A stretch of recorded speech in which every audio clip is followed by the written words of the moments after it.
All right. So I got some stuff for you. Oh, do tell. I've been writing. We haven't chatted. Tell me more. First order business. Next week, there's going to be questions. Yes. So you can call in between noon. No, we call you. We call you. So we're gonna put a form in the description, and between 12 and 1 p.m. Pacific time on next Monday, we will call you. So please don't put your name in unless you can be available in that window. But we'll call you, we'll chat, and we'll answer your question. Or chat if you have something that you want to tell us. If you've got something you want to respond to from the podcast, whatever it is. Cool.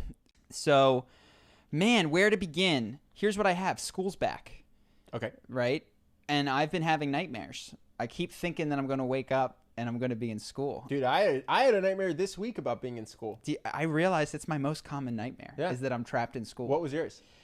So I've had a bunch of them, but they're always related to this feeling of being stuck in school. And I was reflecting on what the end of August felt like as a kid. I don't know that I've ever felt more dread in my life. As you look forward, I was in the elevator, and you know the kid who lives on your floor, he just went into 6th grade. You know the guy. There's a little kid. He always tells us his story. Oh yeah. Sorry. Currently, lives on my floor. Yeah. Okay. He's the most talkative little guy. He's a cute little guy, and you said, "Hey, how's it going?" He said, "First day of school. Oh, how is it? My teacher is so strict. Like, I wasn't even doing anything." And I was like, that's horrible. Yeah. Like, whatever I'm experiencing, whatever difficulties I have in my life, when you're in 6th grade and you got a strict teacher on day 1, that's interminable. Yeah. That's an eternity of suffering. And I reflect back, and I was brought to these feelings of being forced to go to this place that I hated and with the teacher that I maybe didn't like. I got anxious. Yeah, you're so funny because you and I are so different. You hated school. I liked school. Yeah, I didn't know any better. It never occurred to me I'd be doing anything else. That's where all my friends were. I remember vivid memories of looking at that clock in high school. Yeah. The red, and just watching the minutes go by so slowly, man. Yeah. Anyway, I'm not a big fan. I'm excited that we're in education, though. It made me realize that there's this whole alternative way of learning, and I'm. You know, people write us that all the time. I know you don't look at a lot of the course comments, but like in Charisma University, a lot of people will write in. They're like, "I can't believe this wasn't taught in school." Like they're not pleased that they were learning algebra and calculus instead of how to interact with people. Well, it's awesome that people want to and will pay to learn, because that concept. I remember I loved reading, but the love of books was beaten out of me with Charles Dickens. I didn't touch a book for years after Great Expectations. That was it. And it's so cool that people want to pay to learn these days and are interested and engaged. So I've thought if maybe we want to do something for the younger crowd, because I think they suffer, and I don't know that it's fair to, particularly at the age of 14, 15, 16, 17, to treat them with this compulsory, you have to go into this education system that is 200 years old and is teaching you things that are likely not going to be useful, practical, and are behind what might be more fascinating and useful to you. So if you do want to help kids, I get emails from teachers sometimes. Stop swearing. Man.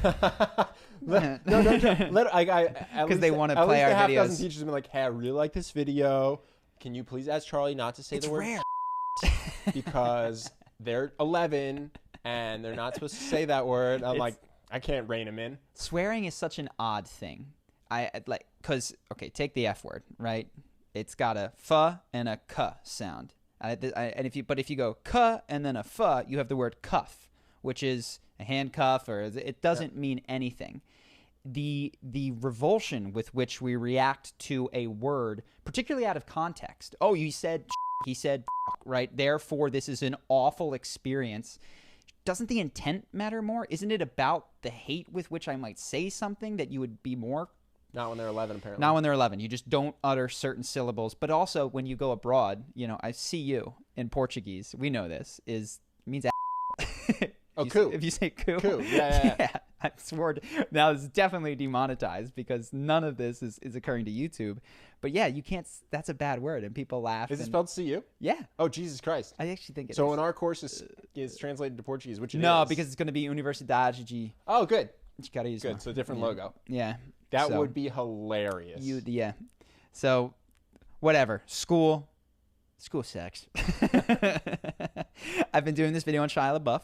Yeah. And he's an interesting dude. I would like to get him on the podcast. Okay. I want to talk to him. Shia, if you're watching, come on in, bro. But no, I relate to him. He talks about how he had the Even Stevens, then the Transformers Spielberg phase, and now he had the whole plagiarism thing and has been actually doing hit indie movies, like winning Sundance, winning South by Southwest, or getting awards. Yeah, he did one recently with a guy who has Down syndrome. Yeah, right? yeah, Peanut Butter Falcon. You watched the interview? I'm going to totally derail you, but Shia's description of what it was like working with that guy is so awesome. Yep. I forget who he's talking to. Strahan, whatever TV I included it in the video. Did you? Yeah. Oh, should I not spoil it? No, it's fine. It's in there. This is going to come out around the same time. Okay. It's so awesome to just hear him talk about how this kid greets the world. He's like, when he meets you, he loves you 100% and you can lose love. Yeah. He can learn to dislike you. Yeah. But he starts at, it's awesome to meet you. It's awesome that we're here. Yeah. Everything's awesome. And hearing Shia, who's a multimillionaire, famous, whatever, and obviously didn't interact like that, have learned that from a guy with Down syndrome that he had a movie with. I was watching, I was like, this is the coolest thing ever. Yeah, yeah. Well, I definitely have a clip like that. I'll make sure I get that, considering that you saw it independently and liked it. The point that I make about him there is, well, there's a couple of ones. One is that he's very comfortable being open and vulnerable. Like, he will just admit to personal and moral failings, which are scary to say, right? Like, I greet the world in a closed off way, or did up until a week ago, and I treat people in a way that I'm not proud. Like, that's tough to say on national television. But there's a lot of other things. What I was really interested, he talked about his connection with the work that he does, and how when you make Transformers, Indiana Jones, you have to appeal to this mass audience for something like that to be successful in the game that it's playing. And I feel the same way with our videos, man. Like, I have to make these mass attractive videos which are appealing, and by their very nature, what he says is they lose their specificity. You can't hone in on the most unique things, because that excludes other people that might be interested. It's got to be on confidence writ large, or impressions writ large. And I feel his feel. I want to go be an indie YouTuber. So that's this, bro. That's this podcast. Yeah, that's this podcast. I get to make stuff that nobody likes, but maybe we'll win Sundance. Some people do like it, dude. I actually like it. It's very the similar. Audience hates when we say that. I know. They're always like, I like it. I am a person. Hey, I want you guys to know that I love you guys. You're real. You're real out there. Those of you who listen. You're the only reason we do this, is the truth. I could talk to Charlie without the camera. We do. No, that's a really good point. It's not that nobody watches it. A couple thousand people. The most important people watch it. Yeah, that's the new reframe. I like that. It's true. That's how I feel. Yeah. Well, I love you guys. This is my new outlet. I'm done with Charisma on Command. You heard it here first. Can we talk about this? No. It's over? Yeah, next up, Bangladesh genocide. That's an F of a transition. Jesus. Okay. So this was on Reddit. It was a map of countries that recognize the Bangladesh genocide, and there was one or two. And I looked it up. It was in the 70s. Have you ever heard of it? No. I never heard of it. I thought it was just incredible. We were talking about education before, that I never heard of it. Something like 500,000 people were killed. It was, it's awful. It was a rape genocide, meaning that it was an explicitly condoned thing where not only did they kill a bunch of these people, that like rape was part of it. They were trying to like exterminate this racial group. It was brutal and vicious. What does raping help you exterminate? The idea being that all these babies are being had of the invaders, which I believe was Pakistan. But aren't you just going to kill the mom afterwards? No, they had a lot of babies. Oh, this is a weird genocide. Sometimes they killed them, sometimes they didn't. Here's the thing. They're all weird genocides, right? Like, the logic here isn't really adding up. Yeah. It's almost like they shouldn't have done this. Yeah.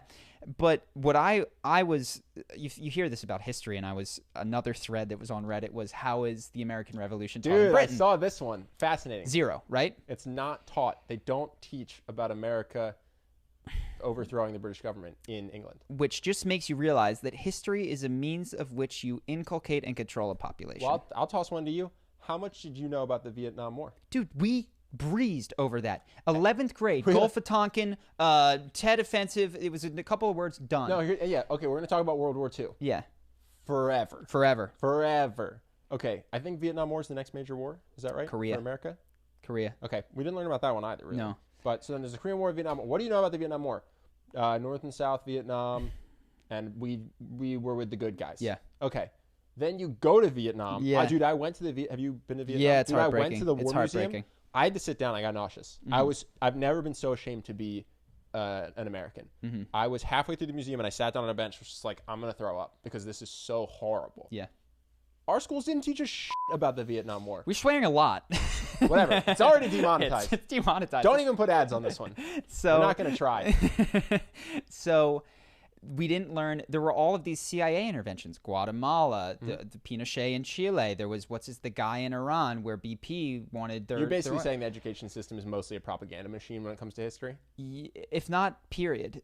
I mean, certainly when it comes to history. And it's hard. I mean, it's hard to be a propaganda machine about like calculus. Well, yeah, you'd be surprised. I would be surprised. Tell me more. Well, we could talk about it. That's a huge metaphysical thing.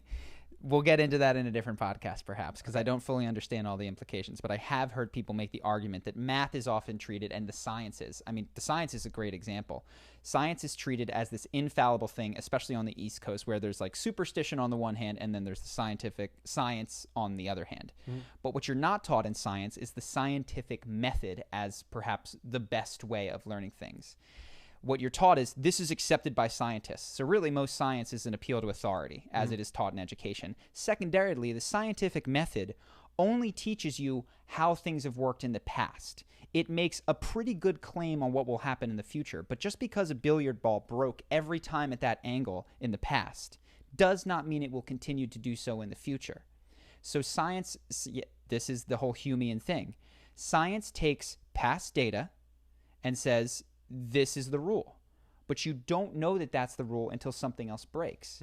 And so you can come up with a bunch of different theories. And the nice thing about science is that it then incorporates the failure into it if it's wise and smart and it's not led by fallible humans who are stuck to their own theories. And they go, oh, wow, sometimes the 8-ball swings to the right. And we have to account for that. In any event, you don't learn the scientific method. You learn to respect scientific authority is what you learn in school. Back to history.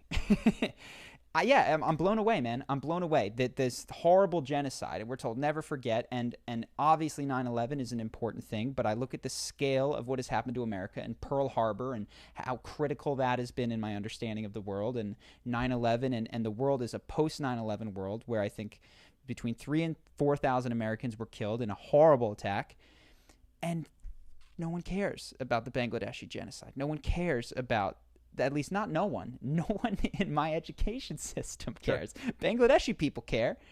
So it was eye-opening and just made me realize how much of my understanding of history and the world and the way that things broke is inadvertently just a subject of propaganda. Well, we've talked about this, though, because every country's population tends to think that despite its flaws, its country is one of the best. Yeah.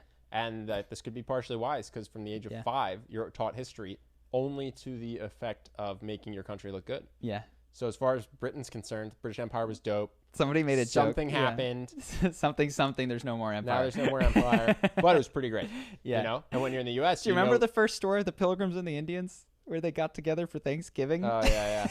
And they made friends. Yeah. It's like, yeah. That's what happened. Until like 12th grade, and you're like, so there was this manifest destiny thing. Like, turns out there were a lot more Native Americans than there are today. Yeah. Well, what I did learn, which I don't know if is true, and it's so interesting because I studied in Costa Rica for a period, and the history you get is completely different than it is. Obviously, still America focused, but they're not big fans of the colonizers. You focus on the war crimes of Cortez, and they weren't war crimes at the time. There were no war crimes. It was just brutal of Cortez and Pizarro and all. I mean, it was a massacre. It was horrible. But yeah, man, history. What are you gonna do?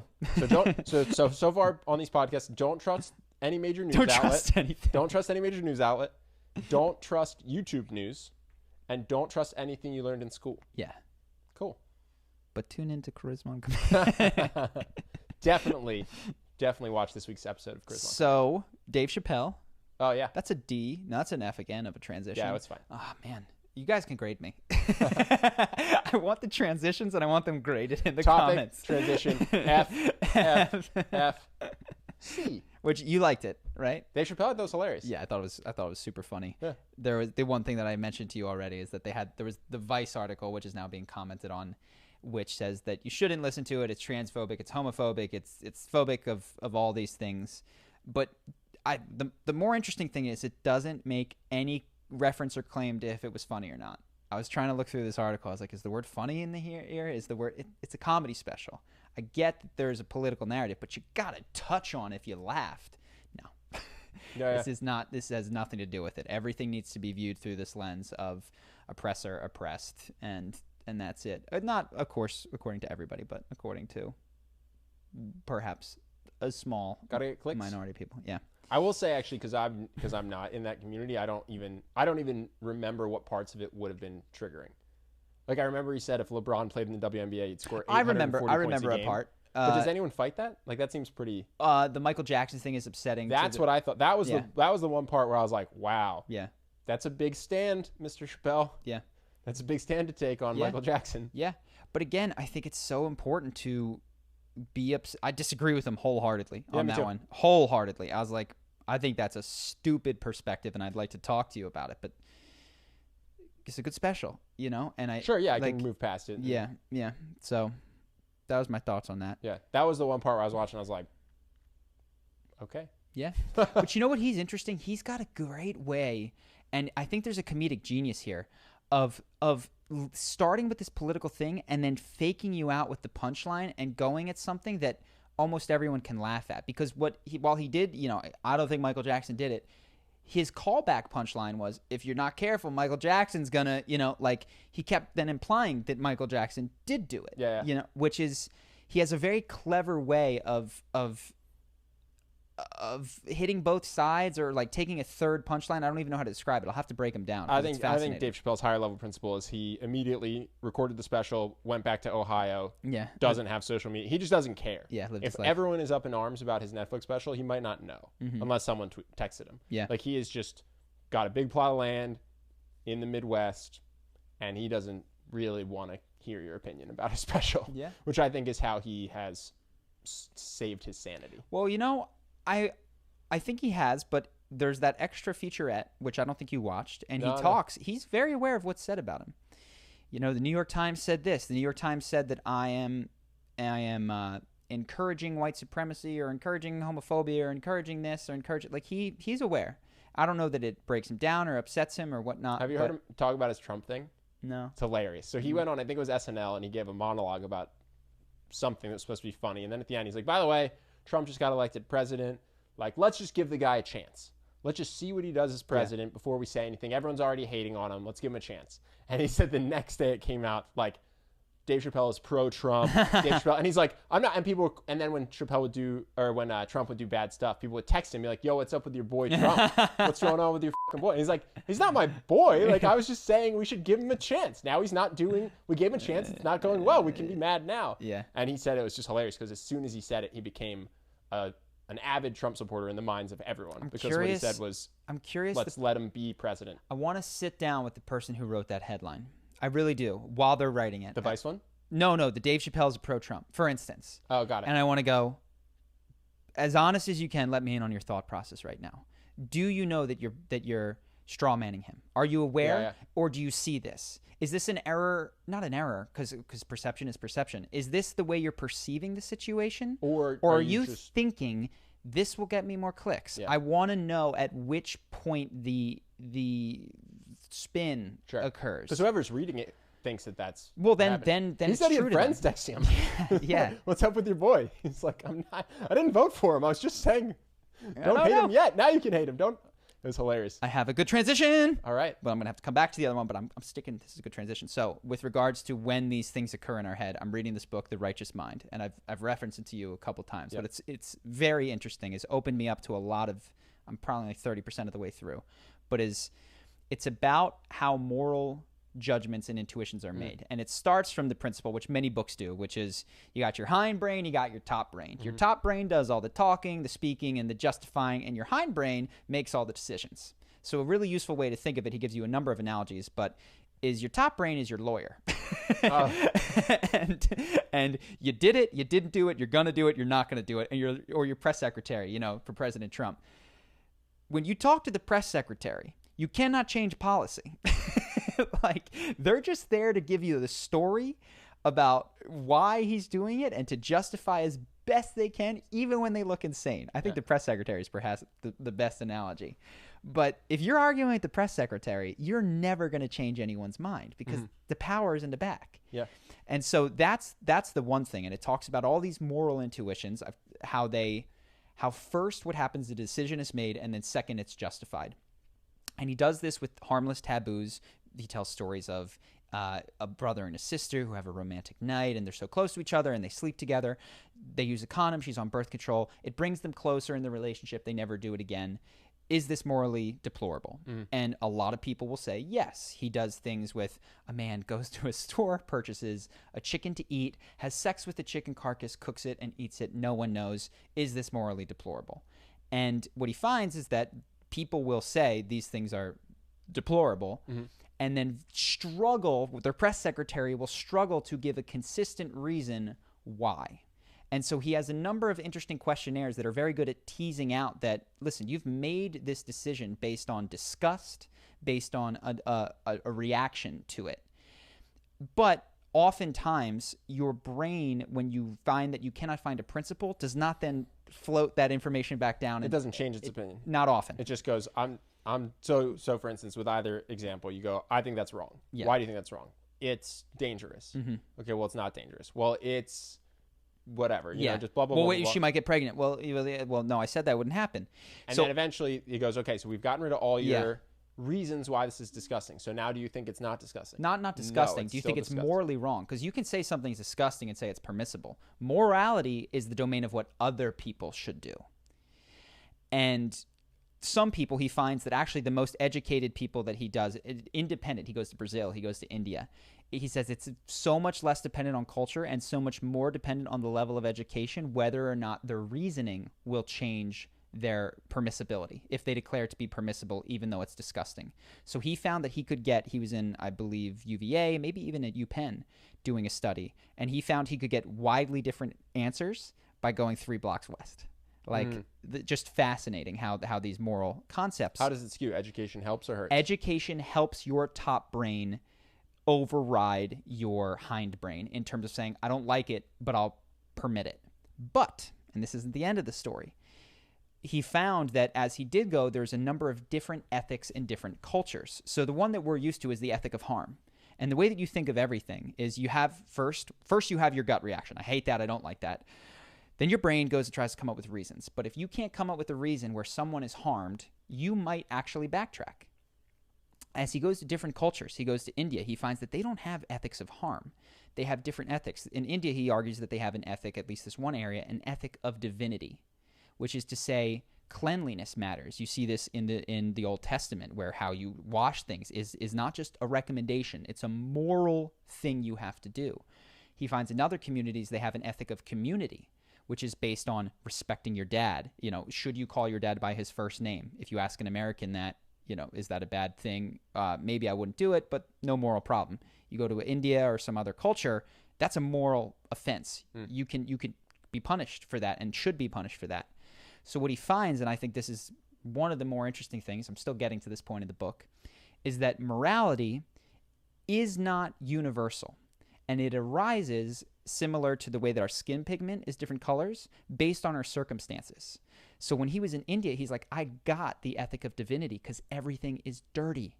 And so when you enter into someone's house and you don't take your shoes off after walking in streets full of poop, that hits you in a visceral, not recommended. And even if when I came back to the States, I felt it. I felt like I got to take my shoes off. You know, there's inner sanctums. Nobody goes in the inner sanctums. You don't touch certain people in India, and that's a moral thing. You don't mix with certain castes of people. And what he is, I believe, about to make the argument for is that your morality arises in the context of what is a good way to organize our community given our circumstances. And it is not, in fact, based on any sort of reasoning or, you know, God handed down some edicts. It's just a way to get people to do what you want, society needs them to do, to work harmoniously or good enough to survive, which I thought was interesting because I've always held this ethic of harm as better than the ethic of divinity. You know, caring about if people aren't hurt is so much more important than caring about if stuff is clean. And it really kind of knocks you down a peg and goes, I don't know that I have grounds on which independent grounds on which to make that distinction. Sure. I've seen your apartment though. It makes sense that those are That really reflects in your life. Dude, the ethic of divinity is coming into my apartment right now. Can you imagine? It would be.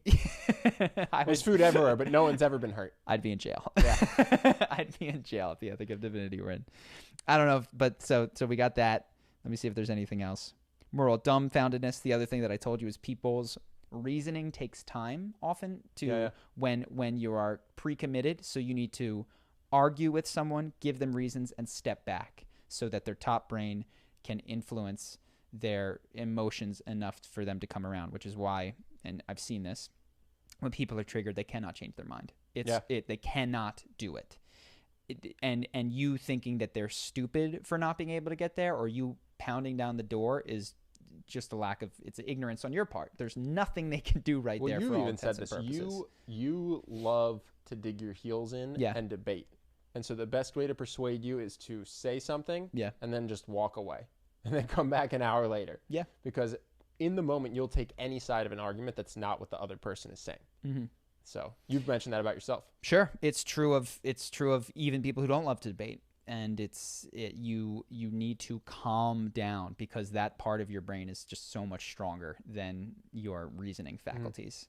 And it also makes the argument that reason... What about who the idea comes from, though? Because I feel like you say stuff that's controversial, and I'm willing to be like... It's huge. Okay, I will listen to this. Versus if I saw somebody that I didn't respect say it, I'd be like, this is ludicrous. Of course, man. And is that good reason to judge one argument better than another? No, I'm just saying that that's an emotional thing. Yes. When you like someone, and this is why if you want to be persuasive, the best book that has been written was from 80, 90 years ago, How to Win Friends and Influence People. If someone likes you, they can be influenced. Yeah. If they dislike you, they cannot be influenced for all intents and purposes. And it's very hard. What I'm trying to do is tease that out of myself and see, okay, where am I not allowing other certain ideas in because of the person that it's coming from. But yeah, totally, man. If liking is critical to influence. And this is another one. They did a study they just wanted to see, this is one study of college kids, and they'd ask, do you care what other people think of you? And some people said yes, some people said no. So they both brought them in, and they would have you talk into a microphone while a person in another room was rating how much they liked you. And in front of you, they would show you the rating 10, 9, 8. And of course, they pre-programmed it to just, for some people, go up and for some people, go down. And they found the same exact reaction in both sets of people. Like, people do not like to not be liked, or at least college students might be claiming, I don't care what other people think. But when you see 7, 6, 5 as you're talking, like, they panic, their heart rate, they didn't like it at all. So, yeah, everybody cares what you think of them. Do you want to hop in with one, or should I just keep going? No, that's pretty. That's in line with my understanding of humans. Yeah. So I actually want to do a video, I think, perhaps in the future, on cognitive dissonance and moral dumbfoundedness. Yeah. Is that going to be the title? Strong title. Thank you. Well, that'll be a Thursday video. I guess Thursday. We talked about that on a different podcast. Yeah. That'll be a for you video. That's it for me. The one for them, one for me. ProJared. Yeah. ProJared is a gamer. He is. Yeah, so there was, if you haven't heard, there was, and we didn't talk about it, he didn't give his side of the argument. He was accused of a number of things. He's a guy with a YouTube channel. He was accused of soliciting nude photos from minors, or at least receiving them. He was accused of cheating on his wife by his wife at the time. And I believe he may have said, this isn't true, and then kind of disappeared for 3 months. Yeah. Well, he got lambasted, right? He got destroyed. He lost 200,000 or 300,000 subscribers, and man, every major YouTuber took a dump on him. I can't imagine. We just talked about that. Has to be gut wrenching. That's just a lot of people going 9, 8, 7, 6, 5, 4, 3, 2, and watching your numbers and your livelihood and your It's not just these fake numbers. It's income must have been impacted as well. I'd be shocked. People that he knew, like, okay, that's just a 7. That's a person you don't know. I'm sure he had people turn on him. Oh, for sure. So, I don't know any of the facts. I know his wife turned on him. Yeah, I don't know any of the facts, but he comes back out and says, here's a read receipt. These were for people of above age. There were no minors. He goes through and in his own way that people have found convincing debunks at least the 2 claims that there were minors that he didn't check. And well, High Level says that his wife and he had an open relationship. She knew all about the other relationships. Yep. She encouraged the other relationships. It wasn't cheating. It was actually very pushed by her. I don't know. Listen, I don't know either of them, and I haven't watched any of this stuff. Yeah. But his version of it is that this was highly supported. What's just incredible, and we've now seen this several times. We've seen the James Charles. We've seen the other thing. We've seen all these stories, and I don't know that people will ever learn. I hope they do. But you don't think so? Ever? Or like next 12 months? Next 12 months. Nah. You don't think so? It's just too good to get excited about, man. It's like if you're the judge and you hear the prosecution and you go, case closed. Yeah. I don't need to hear anything else on the other side. I don't know the truth of it, but don't you want to hear what the alternative viewpoint is? But it's just so juicy. It's so easy to get excited. It's so easy to hate the guy or to shit on the guy. Yeah. Like, nah, I don't think it's going anywhere. I think things will come up. People will react strongly. Then it'll get debunked.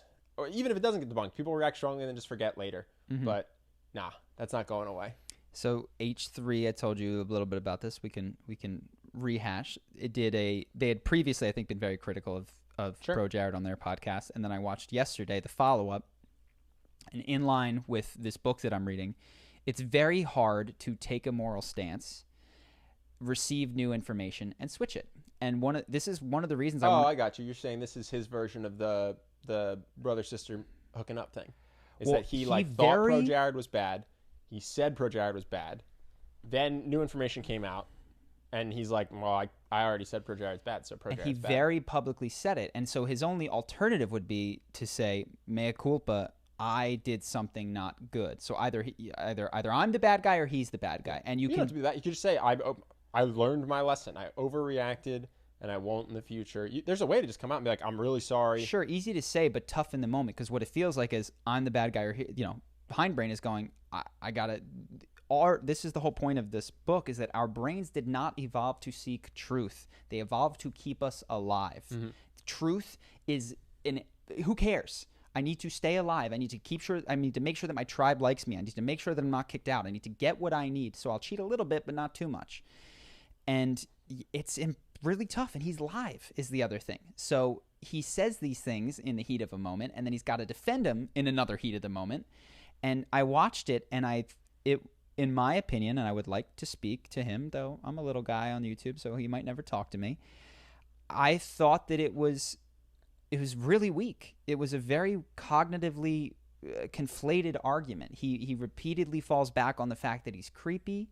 He conflates the soliciting of minors with adults, and then and just gets louder. And that's, again, a surefire sign of cognitive dissonance, is when you have to. It's not always. When there's probably, I should make a list of 10, and when 5 or 6 of 10 are hit. But yeah, it was 5 signs you're winning an argument. 5 signs. The other guy starts getting louder. Yeah, the other guy starts shouting. But yeah, it was tough to watch. It was tough for me to watch him dig his heels in. And sure, and just to be clear, we have no idea what happened or who was right or wrong. But you're just saying it's interesting that in the face of new information, he will not change his position. Yeah, to fall back on a creepy thing, to fall back on this is creepy. And also, we've talked about this. There was the thing that he repeatedly said is that there's a power dynamic there, which is you're a YouTube creator, these are your fans, and they want to get your attention, and they want to impress you. And I think that's a misuse of the power dynamic argument. The power dynamic argument is for the workplace, where they are not interested necessarily in a sexual relationship with you, but you control their livelihood and their finances. And you threaten to fire them, or you imply and you extort them. And there's this power dynamic. But there's a power dynamic in every single human relationship ever. Sure, anytime anyone sends a nude, it's because they want your attention. Yeah, when somebody says if you ask a woman or a man on a date, and you say, I'd really like to go, they say, maybe, but you're gonna have to take me to this restaurant. There's a power dynamic at play. There's not till the third date there's a power dynamic at play. All of these things are occurring in normal human interaction, not fan to fan. And I would argue that with many beautiful people, they experience a power dynamic akin to a low-level famous person. So to say that you shouldn't, nobody should get nudes or whatnot, I don't understand. The other thing is it's a very cherry-picked, it's so creepy that he receives these, so creepy, so creepy, so creepy. has he ever talked about Dan Bilzerian? Has he ever talked about the myriad athletes, myriad actors, myriad everyone else who is receiving and soliciting nudes from their fans? It seemed like a case of really singling this guy out, and I don't think it was fair. I think I do not know if he did bad things. I'm not even commenting on that. I'm more interested in the thought processes that allow us to come to the conclusions that we come to. Well, the one thing, so again, I have just completely avoided all of this, but the one thing you said that I thought was interesting is that a lot of these people made videos about this guy and none of them reached out to him, which is fascinating. That you can be a news channel, H3, Phil DeFranco, whatever. Well, we're not reaching out to H3. You know, I didn't get his statement on this, and I understand that. I think that this is the difficult thing, which I will try to do, is to take a deep breath before I sit down in front of this microphone and recognize, do you have the whole story, or even have you heard the other person's side, and be very careful in my condemnation of others. That's what I will try to do, because I'm not going to reach out. Let's get H3 on the podcast. Please come. Yeah, dude. I'd love it. I want to go on your podcast, bruh. No, I'd love to talk about these things, and I'm a huge fan. So that was it was a tough video to watch, though. I'm not going to lie. I couldn't get all the way through it. I probably got 30 minutes. Maybe he turns around. Maybe at the end he was getting louder. I had to turn it off. He was getting more heated. Maybe he calms down at the end and goes, I was just fucking around. Guys, this was I punked you, Charlie. I was hoping for a Christmas and breakdown. Here I am making a video, without complete information. So, you know, I'm the same as everybody else. Let's see. What would you do with $100 million today? I would live exactly the same life, but I'd hire a copywriter and a CRO guy, and I'd stop doing marketing for Charisma Marketing. Nice. I don't think I'd change much else. I thought about it. I would stop making weekly videos. I would still make videos for the YouTube channel. This is what I was thinking about with the Shia Labeouf thing. I'm not done with creation. I'm not done with that at all. What I am tired of is a production line schedule, which is frustrating, and I feel sometimes I put out videos that are almost there. They're like almost something really good, and it's Monday. It's got to go up. Have you considered just working harder on them? No, because in this fantasy I have $100 million. Okay. Okay, sorry. No, I thought about this because you asked me this the other day. I don't know that a lot would change. Maybe I'd get a place in Malibu so I'd be closer to surf. But I don't know. I don't have aspirations for a boat or a plane or anything like that. No, me neither. I feel very fortunate to not think that any of that stuff is going to improve my life. With $100 million, what would I do? Yeah, it would really change around my obligations. I would create more videos that were for me and probably fewer views, and more dog sitters for me, I think. Dog sitters.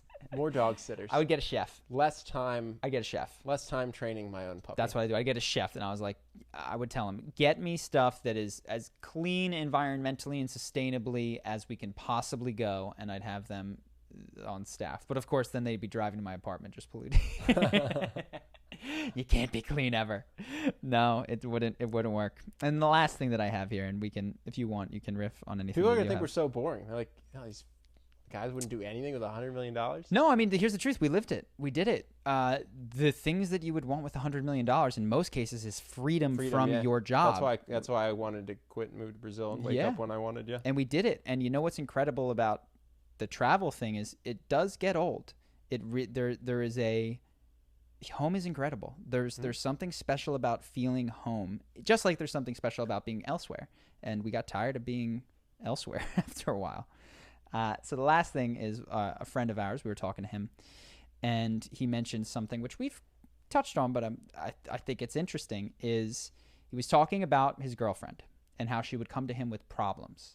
Oh God!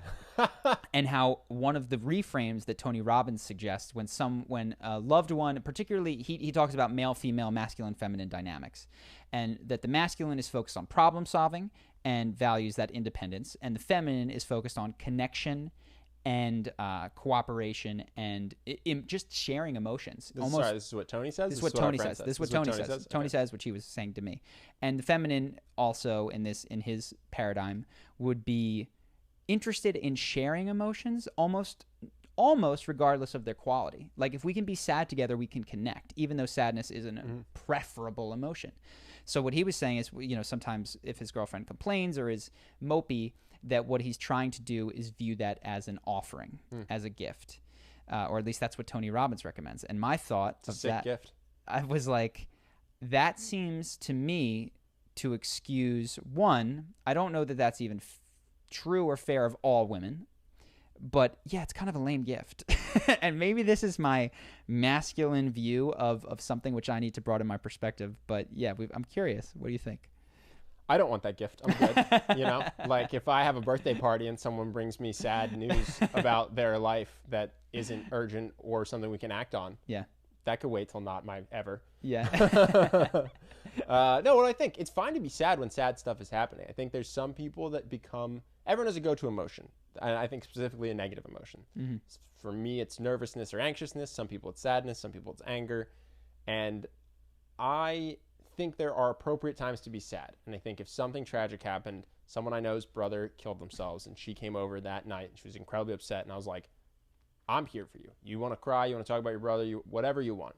But I think there are other people who they'll just get sad about anything and they want to share it with you no matter what's happening. And so they'll find any YouTube video that's sad, not do anything to solve the problem that's making them sad, but want to show it to you and talk to you and connect with you on being sad. Or something really minor will happen and they will act like it's this huge deal. And I don't need that. I don't want that. I don't have friends like that. Like I like positive people. It's in all my dating apps. I want you to be positive and happy and smile and make me laugh. That's what I want from my friends and my family and the people I date. So I don't want that offering. Yeah. But I think there's a difference between being sad at times that warrant it and wanting support versus constantly creating problems because you like to connect over being sad. Sure. And that latter that's a gift that you can give someone else. Yeah. I mean, I think I feel similarly, but the higher order thing, which I notice, and it goes both ways, is that we've sometimes been conditioned to view experiences which in any other context we would move away from as uniquely special in our relationship. So what he said to me is like, she trusts you enough to bring this to you, and which is an incredible sign of trust. And I've heard the phrase, he loves you so much, which is why he's so jealous. And abusers say that. They hit their girlfriends and they go, oh, I just love you so much, you make me so mad. Yeah. No, bro, you have anger problems. That's why you're so mad.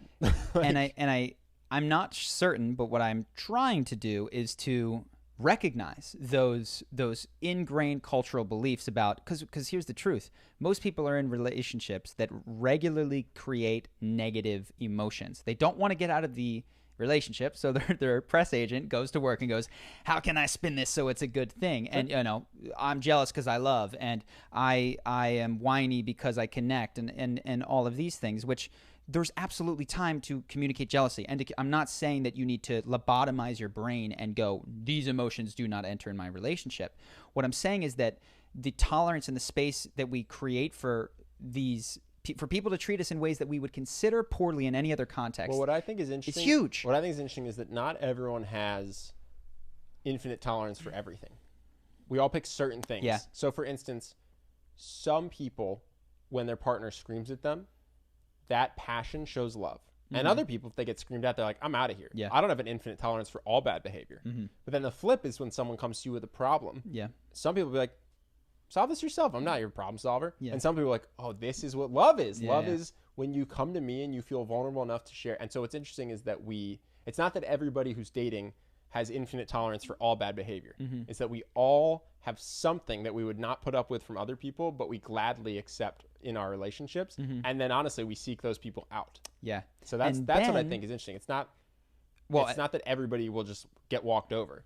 It's that some people will get walked over in every relationship. Some people will get screamed at in every relationship. Mm-hmm. And it's what they're looking for. Yeah. Well, here's the crazy thing. You like it and you look for it. And at first, when that person is jealous, or they complain a lot, or they come to you with problems which could otherwise be fairly easily solved, you love that for about maybe up to 18 months. Sure.